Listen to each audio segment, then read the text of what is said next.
let's get to playing. I've got soft pastels, medium hardness pastels, hard pastels, pastel pencils. I'm gonna try it all. So let's get to it. I wanna take a second to look at the texture of the Carte. Listen to this. It may sound rough on camera, but it's really soft. It's the most unique texture I've ever experienced. I don't know if you can see this. It's really unique. See the grit on my fingers? It's sort of loose and comes off. It's very delicate. But unlike any other paper I've ever tried, it's soft but got that grit and texture that really holds on to pastel. It's beautiful. All right, first I'm gonna try some soft pastels on this bad boy. So this is just a really bright orange Unison. First I'm gonna scumble, and I kind of want to see how many layers I can get away with. One of my favorite things about this paper is the vibrancy. Like the colors on this paper, they literally pop out of the page and hit you in the eyeballs. I love it. All right, and then similar value, it's a little lighter, but I'm just gonna see how many layers I can get on this, because I never want to overdo it when I'm working on something. All right, another, this is a third layer. It's not looking smeary at all. You know when it starts to look like smudgy, that maybe you should stop. And so far I'm not getting that vibe at all. Layer 4. And this is great for, you know, blocking in big shapes and creating nuance within those shapes. Not really doing detail work yet. I'm just trying to find similar values, so you know, you never want to layer pastel with like extremely different values, because that's when things can start to look muddy. I learned that from a friend of mine, Tara. She's an incredible pastel artist, and I've learned a lot of this stuff from her. But here we go. Still looking really good. And I lost track. What was that? Layer 5? I think it was layer 5. Forgive me if that's wrong. And these aren't typically colors I would really layer up together. I'm just doing this for the sake of the experiment. I mean, it's still looking really good. That's layer 6. It's almost covered all the grain. I think I'm gonna stop layering when all the grain is covered. Just because there's no point in layering past that. Let's see. I mean, okay, things are starting to look muddy, but again, I've used a lot of different colors. All right. That's 7. And I'm really kind of cheating. I'm not cheating, but I'm doing multiple strokes within each layer, but you can see that it still looks gorgeous. It looks vibrant, filled with color. That's 7 really different colored pastels, you know? And it like sparkles. It's incredible. So as you can see, the layering capabilities of this paper is it's incredible. So now, and that was soft pastel, maybe we should layer some pastel pencils for those people who like to use pastel pencils for more detailed work.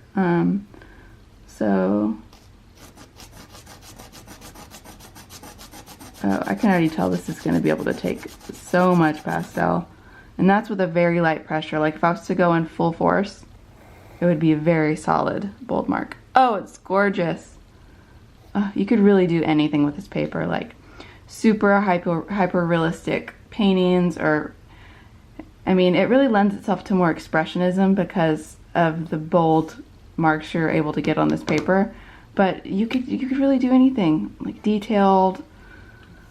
It's just such a versatile piece of paper, or a versatile type of paper. All right, let's just do some marks with the soft pastels before we switch to different hardness. So these are very soft Unisons. I said that earlier, but look how bold. If you're into mark making, this paper is the paper for you, I'm telling you. Look at that. I mean, it just like, it's so vivid and just gorgeous.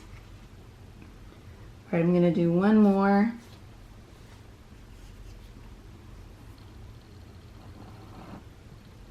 I mean, look at that. It's popping off the page. So vibrant. All right, so no brainer. If you're into mark making and, you know, bold strokes and expressionistic work, look at that. It's just incredible. OMG. And even layering a lot with those soft pastels. I could continue to layer. I don't want to because I don't see why anybody would layer more than 7 different colors on top of each other. But you can if you want. All right. Now I'm gonna get some medium pastels. Let's see what I have. All right, now I'm moving on to these. They're kind of on the hard side, but I started out with these. Most people do, so I figure I tried on the Carte. These are medium to hard. They create beautiful marks. Rembrandt gets a lot of crap, but I tell you what, I think they're a nice pastel. And you know what? It's all about what goal you want to achieve. It's not one brand is better or worse than the other. They just create different results, and this would be good for architecture. And actually, I love architecture, so I'm kind of like thinking. And that's what's so fun about experimenting, is you get to figure out new things. But, and then you can get such detailed marks. OMG! Sorry. And then, should we layer?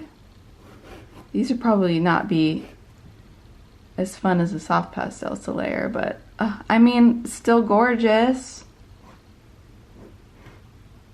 They're pretty soft. I mean, they're definitely harder than Unison, but they create, you can get those buttery marks if you really want to. All right, let's go on with layer 3. And I can already tell this isn't layering as good, but it's still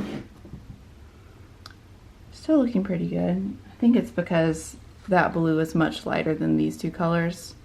And again, you wanna stay within the same value when you're scumbling different colors on each other. That's 3, here's 4.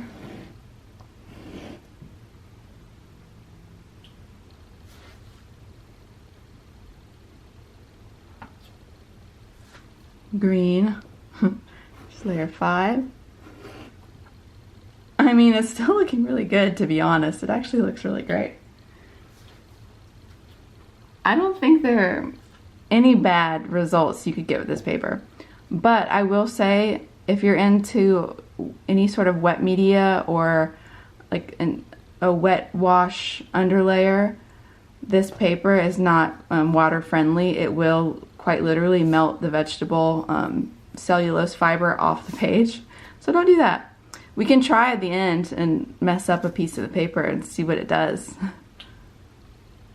Actually, I'm gonna do that. That'll be fun. We're gonna ruin a little piece at the end. Okay, so what was that, 5, 6.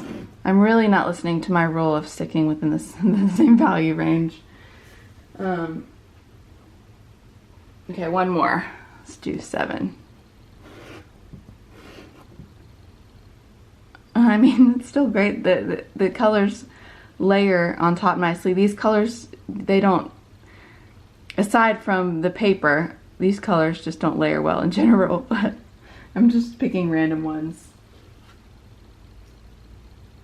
All right. And then let's go for some pastel pencils. I've got some Pitt Derwent pencils. We'll try those. All right, so I started here. I'll just continue. So we have one layer here. Go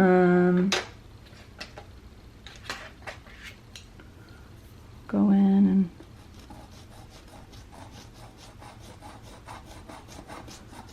what would probably be most helpful is if we did like, so this is with light pressure layered on top of that blue. I've done a few different animals with pastel pencils, like animal fur, and you always want to get like a base color in there, but I find the best thing you do is if you get the base color of the coat before you add in, you know, the fur detail, and then you sort of rub it in. I don't recommend blending in when you're working with soft pastel or anything on the top layer, because it really knocks down the vibrancy of the color of the pastel. But when you're doing animal fur, it kind of frees up some of that tooth so you can go back in and make some really fine marks. And honestly, this paper, oh look at that, you can get really fine marks. Would be great for fur.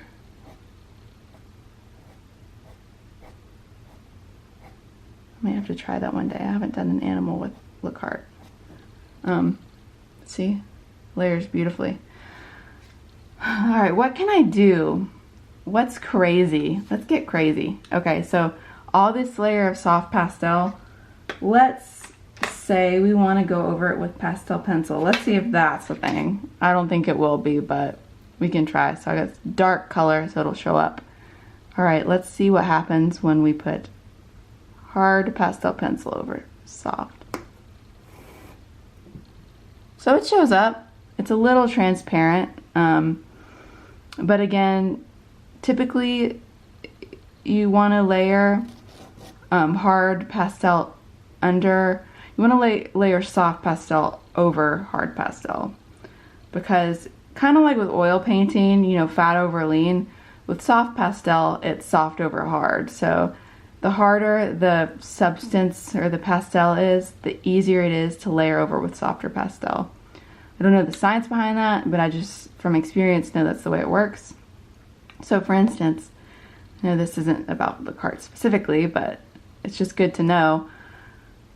This, it works. Is it ideal? No. It's actually pretty great. I keep shocking myself with how amazing this paper is, but it works. But what's ideal is if you use, you know, let's say harder pastel, so pastel pencil, or even like, I'll get like a Rembrandt, which is a harder pastel. So these two, and then layer a softer pastel over it. So this would be harder than this, so it would be safe to layer over the Rembrandt over the pastel pencil. See? Vibrant as ever. And then this is medium softness, so if you want to layer over that, you would get, what color would stand out? This one would. Unison, super soft and buttery. Layer that over. And oh my goodness, it's like burning my eyeballs right now. It's so beautiful. Works great. So just so you know, that's not the paper's fault when you try and put pencil over, you know, soft pastel and it's not sticking. That's just the way, you know, pastel layers. It doesn't lend itself to layering soft over or hard over soft. I've got pan pastels. I know people like those. 1 second, I'm gonna get the pan pastels. Alrighty, let's do some pan pastel.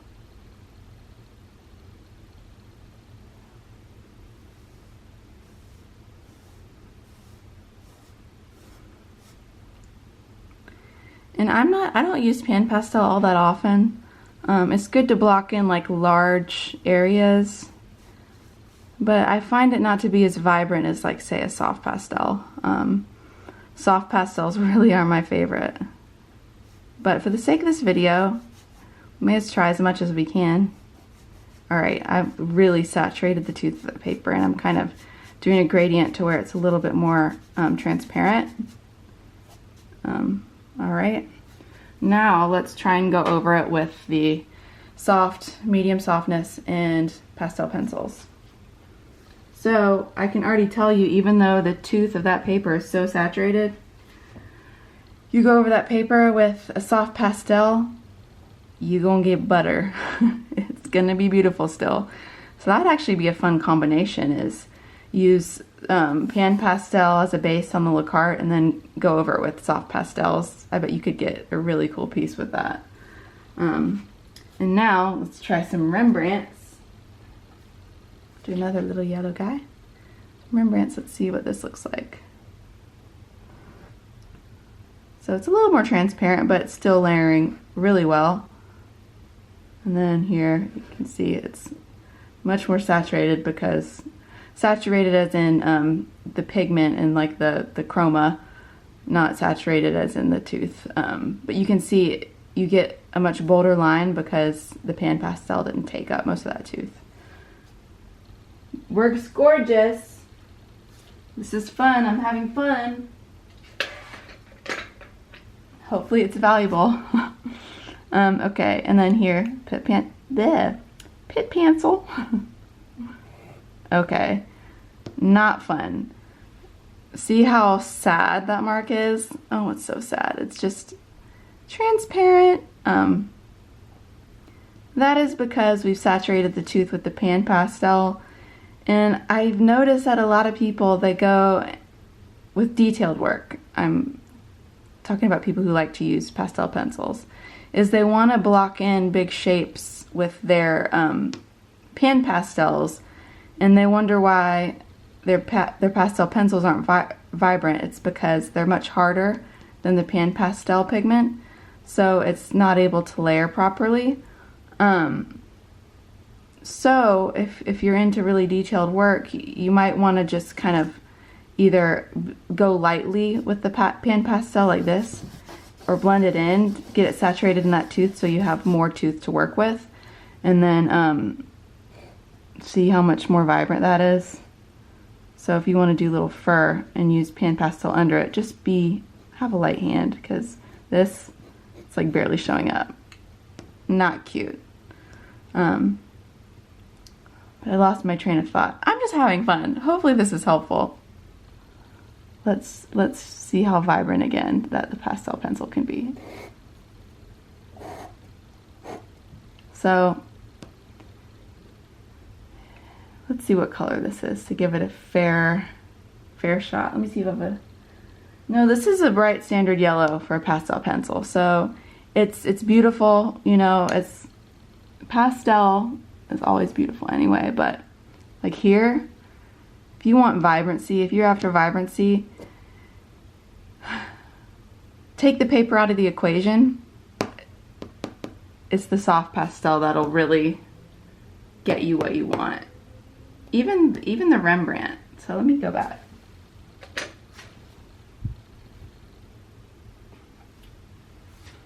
And these are very affordable, and they're great pastel.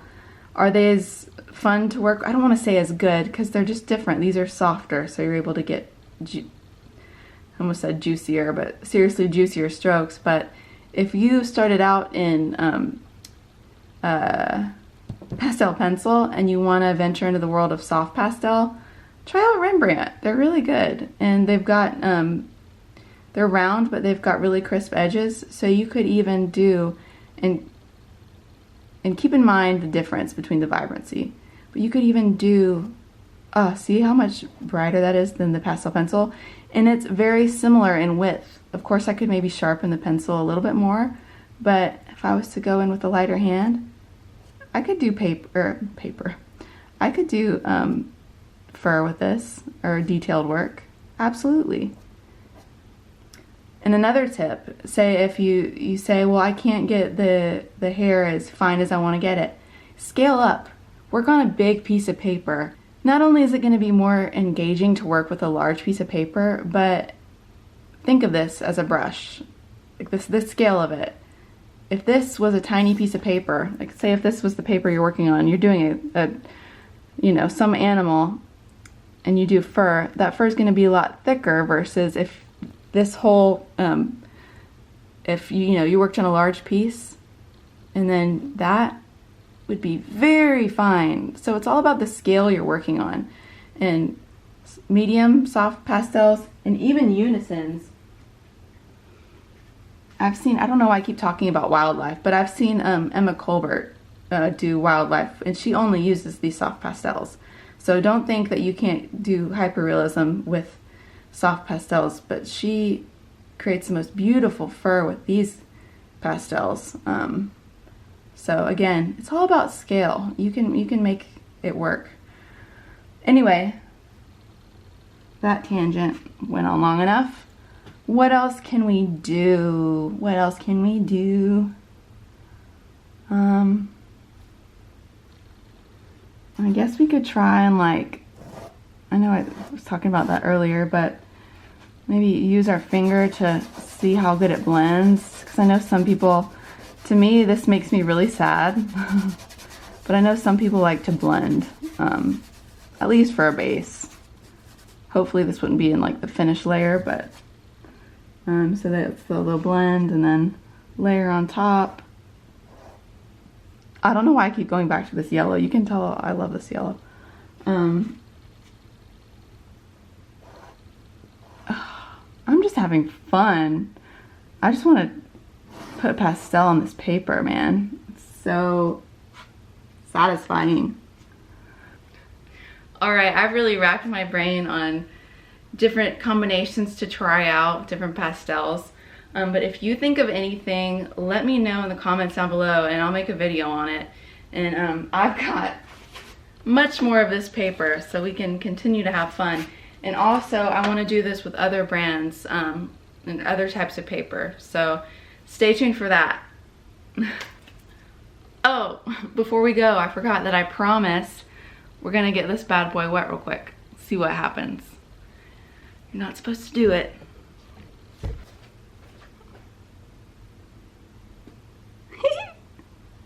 I just went over to the sink and got my little finger wet.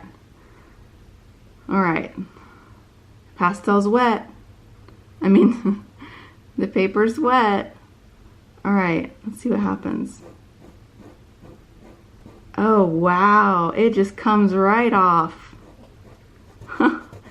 Literally the vegetable fiber or whatever they use just comes right off. So yeah, that was hardly any water, and let's layer pastel over that and see what happens. I mean, you could maybe cover it and hide it. I don't think it's recommended though. As a matter of fact, I know it's not. But it could be savable if you got a little dot on it. So there's hope, but clearly don't do it. Alright guys, see you next time.